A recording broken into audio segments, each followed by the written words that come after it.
Hi friends, അസ്സലാമു അലൈക്കും. ഇന്നത്തെ പുതിയൊരു വീഡിയോയിലേക്ക് വീണ്ടും സ്വാഗതം. അപ്പോൾ എന്തൊക്കെയുണ്ട്, എല്ലാവർക്കും സുഖമല്ലേ? ഞങ്ങൾക്കും സുഖമാണ് കേട്ടോ, അൽഹംദുലില്ലാ. അപ്പോൾ നമ്മളെ ചായയുടെയും പരിപാടിയൊക്കെ കഴിഞ്ഞിട്ടുണ്ടായിരുന്നു. അപ്പോൾ ഇന്നും മുട്ട റോസ്റ്റും വെള്ളപ്പവുമാണ് ഉണ്ടാക്കിയിരുന്നത്. അപ്പോൾ അതൊന്നും വീഡിയോ എടുത്തിട്ടുണ്ടായിരുന്നില്ല. പിന്നെ ഉച്ചക്കൊക്കെയുള്ള കുറച്ച് വിശേഷങ്ങളൊക്കെ വീഡിയോ എടുക്കാമെന്ന് വിചാരിച്ചിട്ടാണ്. അപ്പോൾ ഇന്ന് അടിപൊളിയായിട്ടുള്ള ഒരു ചമ്മന്തിയാണ് ഉണ്ടാക്കുന്നത്. അപ്പോൾ കറീനെക്കാട് ഇഷ്ടമാണ് കേട്ടോ. അങ്ങനത്തെ ഒരു ചമ്മന്തി ഉണ്ടെങ്കിൽ ചോറ് കഴിക്കാൻ വേണ്ടിയിട്ട് ഒരു ഉണക്കലും ഇതുപോലൊരു ചമ്മന്തി മതി. അപ്പോൾ കുറച്ച് ചെള്ളി ഉണ്ടായിരുന്നു, എടുത്തുകൊണ്ട് നന്നായിട്ട് കഴുകിക്കാണ്ട് ഒന്ന് അതിൻ്റെ വെള്ളമൊക്കെ ഒന്ന് പോകാൻ വേണ്ടിയിട്ട് ചെറിയ തീയിലിട്ടുകൊണ്ട് ഒന്നും ഇങ്ങോട്ട് വറുത്തെടുത്തതിൻ്റെ ശേഷം അതിൽ കുറച്ച് വറ്റൽമുളകും ചെറിയ ഉള്ളിയൊക്കെ ഇട്ടെടുത്തിട്ടുണ്ട്. നന്നായിട്ടൊന്ന് ഇളക്കിയിട്ട് ഇതുപോലെ ഒന്ന് ചെറിയ ഇതാക്കിയിട്ട് വരുമ്പോൾ അതിൽ കുറച്ച് വെളിച്ചെണ്ണയും കൂടി ഒഴിച്ചു കൊടുത്തിട്ട് ഒന്നും കൂടി ഒന്ന് വറുത്തെടുക്കുന്നുണ്ട്. ഒരു 1.5 ടീസ്പൂൺ നല്ല വെളിച്ചെണ്ണ ഉണ്ടല്ലോ, അതും കൂടി ഒഴിച്ചു കൊടുത്തിട്ട് പോലെ ഒന്ന് വറുത്തെടുക്കുന്നുണ്ട് കേട്ടോ. നമുക്ക് സെപ്പറേറ്റ് ആയിട്ട് ഓരോന്ന് വേണമെന്നുണ്ടെങ്കിൽ അങ്ങനെയും വറുത്തെടുക്കുക. പിന്നെ അതിൻ്റെ ശേഷം ഞാൻ തേങ്ങയും കൂടി ഇട്ടുകൊണ്ട് ഒന്നും കണ്ട് ഇതാ വറുത്ത് കൊടുത്തിട്ടുണ്ട്. അപ്പോൾ ഇതിൻ്റെ ഇടയിൽ കൂടെ ഇതാ ചോറ് വേവ് കണ്ടിട്ട് ചോറ് ഞാനിത് പോലെ കുക്കർ അടച്ച് വെക്കലില്ല. അപ്പോൾ പിന്നെ വേവേറി പോകുമല്ലോ എന്ന് വിചാരിച്ചിട്ട് ഇങ്ങനെയായിട്ട് വെക്കലിപ്പോൾ നമ്മൾ പുറത്തടുപ്പും ശരിയായിട്ടില്ല. അപ്പോൾ അതുകൊണ്ട് തന്നെ അടുപ്പത്താണ് അല്ല ഗ്യാസുമേലാട്ട് വെക്കൽ. അപ്പോൾ വലിയ കുക്കറിലാണ് വെച്ചിട്ടുള്ളത്. അപ്പോൾ സിൽക്കി അരിയാണ്, അപ്പോൾ പെട്ടെന്ന് തന്നെ വേവും. അപ്പോൾ ആ തേങ്ങയും കൂടി ഇട്ടിട്ട് നന്നായിട്ടൊന്ന് ആ വെളിച്ചെണ്ണയിലൊന്നും കൊണ്ട് മൂപ്പിച്ചെടുക്കുന്നുണ്ട്. അപ്പോൾ കുറച്ച് കറിവേപ്പില ഇട്ട് കൊടുത്തിട്ടുണ്ട്, നാടൻ കറിവേപ്പില. കൂടുതൽ പാടില്ല കേട്ടോ. ഒരു വലുതാണെങ്കിൽ ഒരു ഇല്ലയൊക്കെ അങ്ങനെ ചമ്മന്തിയിലൊക്കെ കൂടുതൽ ഇട്ടിട്ടുണ്ടെങ്കിൽ അതിൻ്റെ ചമ്മന്തിൻ്റെ ഒക്കെ ടേസ്റ്റ് മാറും. അപ്പോൾ ഈ ചെള്ളി ചമ്മന്തി ഇഷ്ടമില്ലാത്തവരായിട്ട് ആരും ഉണ്ടാവില്ല, എന്നാലോ പറ്റാത്തവരാവും ഉണ്ടാവും കേട്ടോ. പിന്നെ ഇതിൽ ഉണക്കലാണ് ഇന്ന് ചോറിന്. ഉണക്കൽ നല്ല മാന്തളുണ്ട് കേട്ടോ, ചെറിയ മാന്തൾ. അപ്പോൾ ഇടയ്ക്ക് ഇങ്ങനത്തെ ഒക്കെ അതിന് പൂതിയാണ്. അപ്പോൾ അതുകൊണ്ട് തന്നെ ഇന്ന് വീഡിയോ എടുക്കാൻ വിചാരിച്ചിട്ടില്ല. അപ്പോൾ ജസ്റ്റ് അതൊന്ന് കാണിച്ചാൽ കേട്ടോ. അപ്പോൾ ഇടയ്ക്ക് ഞാനിതുപോലെ ചമ്മന്തി ഉണ്ടാക്കലുണ്ട്, അപ്പോൾ വീഡിയോ ഒന്നും എടുക്കലില്ല. അപ്പോൾ ഓരോന്നായിട്ട് അങ്ങനെ വറുത്തെടുത്തിട്ട് വേണമെന്നുണ്ടെങ്കിൽ ഉണ്ടാക്കട്ടെ. അപ്പോൾ ഞാൻ ഒന്നാകല്ലേ ഇതും കൂടി അരച്ചെടുക്കാമെന്ന് വിചാരിച്ചിട്ട്. പിന്നെ ഒരു മത്തൻ്റെ കഷ്ണം ഉണ്ടായിരുന്നു, അത് ഞാൻ കുക്കറിൽ വെച്ചിട്ടുണ്ടായിരുന്നു. കുറച്ച് ഉപ്പും കൂടി ഇട്ടുകൊണ്ട്, അപ്പോൾ തോരൊന്നും കളയാതെ കേട്ടോ മത്തം എടുത്തിട്ടുള്ളത്. അപ്പോൾ ഇളയതായിരുന്നു, അപ്പോൾ ഇങ്ങനെ വെച്ച് കൊടുത്താണ്. അപ്പോൾ അത് വെന്തിട്ട് നന്നായിട്ട് ഇങ്ങോട്ട് ഉടഞ്ഞ് കിട്ടുന്നുണ്ട്. അപ്പോൾ ഇതുപോലെ ഒരു തവി വെച്ച് ഇങ്ങോട്ട് ഒന്ന് കുത്തി അടിച്ചിട്ടുണ്ടെങ്കിൽ നന്നായിട്ട് ഒന്ന് ഉടഞ്ഞ് കിട്ടും. അപ്പോൾ അതിലേക്കുള്ള അരപ്പാണ് ഇട്ടത്. മത്തനിക്കുള്ള ഒരു പച്ചമുളകും 2-3 ചെറിയ ഉള്ളിയും 2 വെളുത്തുള്ളിയും ഒരു 1/4 ടീസ്പൂണ് ചെറിയ ജീരകവും മഞ്ഞൾപ്പൊടിയും ഒരു കറിവേപ്പിലേൻ്റെ ഒരു തണ്ടും കൂടി ഇട്ടുകൊണ്ട് നന്നായിട്ട് അരച്ചെടുക്കുക. അത് എന്നിട്ട് ഈ മത്തൻ കൊഴിച്ചെടുക്കുക. അപ്പോൾ മത്തൻ ഇത് നല്ല വെന്തിട്ട് ഇങ്ങോട്ട് ഉടച്ചെടുത്തിട്ടുണ്ട്. എന്നിട്ടാണ് ഇതൊന്ന് അരച്ചിട്ട് ഒഴിച്ചു കൊടുക്കാൻ. അപ്പോൾ ഇത് ഉണക്കലിൽ ഞാൻ കുറച്ച് നേരം വെള്ളം ഒഴിച്ചു കൊടുക്കുന്നുണ്ട് കേട്ടോ. അപ്പോൾ ഇതിലേക്ക് നല്ല ഉപ്പുണ്ട് ഇതുണ്ടെങ്കിൽ കുറച്ച് ഉപ്പും കൂടി ഇട്ടിട്ട് കുറച്ച് നേരം വെച്ചിട്ട് നന്നായിട്ട് കഴുകിയിട്ടുണ്ടെങ്കിൽ കൂടുതൽ ഉപ്പുള്ളൊക്കെ കൊണ്ട് പോയി കിട്ടും. അപ്പോൾ ചമ്മന്തി ഇതാ എല്ലാതും കൂടി ഇട്ടുകൊണ്ട് ഇതുപോലെ കണ്ട് അരച്ചെടുത്തിട്ടുണ്ട്. അരക്കണ സമയത്ത് ഉപ്പിട്ട് കൊടുത്തിട്ടുണ്ടായിരുന്നു. പിന്നെ അതുപോലെ 2-3 തുള്ളിയും കൂടി വെളിച്ചെണ്ണയും കൂടി ഒറ്റിച്ചെടുത്തിട്ടുണ്ട്, എന്നിട്ടുണ്ട് അരച്ചെടുത്തിട്ടുണ്ട് കേട്ടോ. അപ്പോൾ അതിലേക്ക് പുളിയോ എന്തായാലും വേണമെന്നുണ്ടെങ്കിൽ ചേർത്ത് കൊടുക്കുക.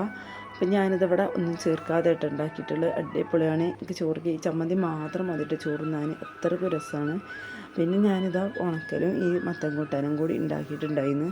അപ്പോൾ കുട്ടികൾക്ക് എന്നും ചോറുന്നതിനെക്കാട്ടിയും കൂടുതൽ ചോറുന്നിട്ടാൽ ഇങ്ങനെയൊക്കെ ഉണ്ടാക്കി കൊടുത്തിട്ടുണ്ടെങ്കിൽ പിന്നെ നമ്മൾ എന്നും മീൻ കറി പച്ചക്കറി കറിയും ഒക്കെ കൂടെ ആക്കിയിട്ടല്ലോ ഇതാക്കൽ. അപ്പോൾ ഇന്ന് ഈ ചമ്മന്തിയും ഉണക്കലും ആക്കാമെന്ന് വിചാരിച്ച് അപ്പോഴാണ് മത്തൻ്റെ കഷ്ണം ഉണ്ടായിരുന്നത്. അപ്പോൾ മത്തൻ്റെ കൂട്ടാനും കൂടി ആക്കിയതാണ് കേട്ടോ. അപ്പോൾ ഈ മത്തൻ്റെ കൂട്ടാനും മമ്പയർ ഇട്ടുങ്ങാണ്ട് അങ്ങനെയും വെച്ചെടുക്കല. അപ്പോൾ എരിശ്ശേരി ആക്കിയിട്ട് ഇതുപോലെ വെച്ചാൽ നന്നായിരിക്കും. അപ്പോൾ ഇതിൽ കുറച്ച് മുളക് പൊടി ഇതൊക്കെ ഇട്ടിട്ട് അങ്ങനെയും ചെയ്യട്ടോ.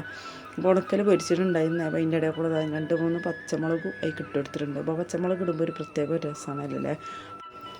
അപ്പോൾ ഉണക്കലിൽ ഞാൻ മഞ്ഞൾപ്പൊടി മുളക് പൊടി അങ്ങനെ ഒന്നും ഇട്ട് കൊടുത്തിട്ടില്ല കേട്ടോ. ഉണക്കൽ അങ്ങനെ ഉണ്ട്, കഴുകിയെടുത്തുകൊണ്ട് പൊരിച്ചതാണ്. അപ്പോൾ അത് പാകത്തിനുള്ള ഉപ്പ് കഴിഞ്ഞിട്ട് കഴുകിയെടുത്തപ്പോൾ നല്ല അടിപൊളിയായിരുന്നു. കൂടുതൽ ഉപ്പുണ്ടാകുമ്പോൾ നമുക്ക് പ്രഷറുള്ളവർക്കൊന്നും ആ ഉണക്കൽ കഴിക്കണത് നല്ലതല്ല. അതുകൊണ്ട് തന്നെ ഉപ്പൊക്കെ കഴുകിയെടുത്തുകൊണ്ട് കളയാൻ വേണ്ടി നോക്കുക. അപ്പോൾ മുളക് പൊരിച്ചതും അതുപോലെ അതൊക്കെ കൂട്ടിയിട്ട് ചോറ് കഴിക്കാൻ അടിപൊളി ചെയ്യുന്നുട്ടോ. അതിൻ്റെ ഒരു രസം വേറെ തന്നെയാണ്. നമ്മൾ നന്നായിട്ട് ചോറൊക്കെ കഴിച്ച് മത്തൻ കൂട്ടാനും അടിപൊളിയായിരുന്നു. പിന്നെ ഒരു മയോണൈസ് ഉണ്ടാക്കിയത് കേട്ടോ, കോഴിമുട്ട പുഴുങ്ങിയിട്ട്. ഇപ്പോൾ എല്ലാവരും ഇപ്പോൾ അങ്ങനെയൊക്കെ തന്നെയല്ല, പച്ചമുട്ട അടിക്കണേക്കാട്ടി ഈ പുഴുങ്ങിയിട്ടുള്ള മുട്ട കൊണ്ടാണ് നല്ലത്. മയോണൈസൊക്കെ ഉണ്ടാക്കുമ്പോൾ കുട്ടികൾ കഴിച്ചാലും കേടൊന്നുമില്ല. ഒരു 3-4 ഇല്ലി വെളുത്തുള്ളിയും അതുപോലെ 1/4 ടീസ്പൂൺ കുരുമുളകും പാകത്തിനുള്ള ഉപ്പും ഇട്ട് കൊടുത്തിട്ടുണ്ട്. പിന്നെ അതുപോലെ ഒരു ടീസ്പൂണോളം ഇട്ടാൽ ഞാൻ ഓയിൽ ഒഴിച്ചിട്ടുള്ളൂ. ഓയിലും കുറക്കണത് അത്രയും നല്ലതാണ്. അതൊക്കെ കൂട്ടിയിട്ട് കുറച്ച് വെള്ളം കൂടി ചേർത്തിട്ട് മയോണൈസൊക്കെ അടിച്ച് വെച്ചിട്ടുണ്ട്. പിന്നെ ക്യാരറ്റും അതുപോലെ സവാളയും കൂടി ഗ്രേറ്റ് ചെയ്തതിന് അതൊന്നും കണ്ട് പാനിലിട്ടുങ്ങാണ്ട് ഒന്നും കണ്ട് ചൂടാക്കിയിട്ട് എടുത്തിട്ടുണ്ട്. അപ്പോൾ പച്ചക്ക് ക്യാബേജാണ് കേട്ടോ, ക്യാബേജ് അല്ല കസ്സാണ്. അതും കക്കേരിക്ക് അതുപോലെ ക്യാപ്സിക്കും അതും കൂടി ഇട്ട് കൊടുക്കുന്നുണ്ട്. കുറച്ച് നമ്മളോട് വാങ്ങിയിട്ടുള്ള ഫ്രൈ ചെയ്ത ചിക്കൻ ഉണ്ടായിരുന്നു. അപ്പോൾ അത് എടുത്തിട്ടാണ് ഉണ്ടാക്കുന്നത്. അപ്പോൾ ഷവർമ കഴിക്കാനൊക്കെ കുട്ടികൾക്കൊക്കെ പൂതിയുണ്ട്. അപ്പോൾ നമ്മൾ വീട്ടിൽ ഇതുപോലെ ചിക്കനൊക്കെ ഉണ്ടെന്നുണ്ടെങ്കിൽ ഇതുപോലെ ഉണ്ടാക്കിയാൽ മതി. അപ്പോൾ ഒരു പാക്കറ്റ് കുബൂസ് വാങ്ങി കൊടുന്നാൽ ഇതുകൊണ്ട് നമുക്ക് അടിപൊളിയായിട്ടുള്ള ഷവർമ ഒക്കെ ഉണ്ടാക്കി കൊടുക്കാമല്ലോ. അപ്പോൾ ഇതാ ഷവർമ ഒക്കെ റെഡിയാക്കി എടുത്തിട്ടുണ്ട്. അതിലേക്ക് ഞാൻ മയോണൈസും കുരുമുളക് പൊടിയും ഉപ്പും കൂടി ഇട്ടുകൊണ്ട് ഒന്ന് മിക്സ് ചെയ്ത് വെച്ചിട്ടുണ്ട്. ഇതാ ഒരു പാക്കറ്റ് കുബൂസൊക്കെ കൊടുത്തിട്ടുണ്ട്, 5 ഉണ്ട് കേട്ടോ.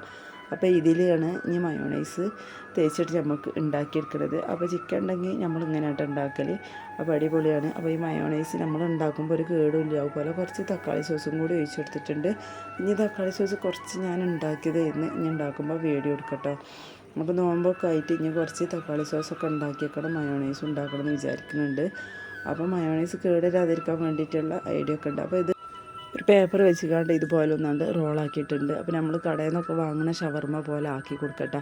അപ്പോൾ ഇതുപോലെ നോട്ടിക്കിൻ്റെ പേജാണ്. അപ്പോൾ ഏത് പേപ്പർ വേണമെങ്കിലും എടുക്കുക, ബട്ടർ പേപ്പർ ഉണ്ടെങ്കിൽ ഞങ്ങൾ ചെയ്യട്ടെ. അപ്പോൾ കാണാൻ നല്ല ഭംഗിയില്ല.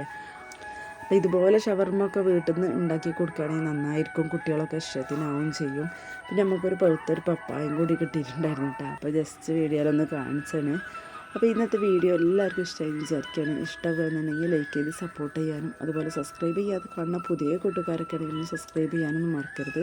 അപ്പോൾ ഇൻഷാ അല്ലാഹ് അടുത്ത വീഡിയോയിൽ കാണാം. അതുവരെ എൻ്റെ എല്ലാ കൂട്ടുകാർക്കും അസ്സലാമു അലൈക്കും.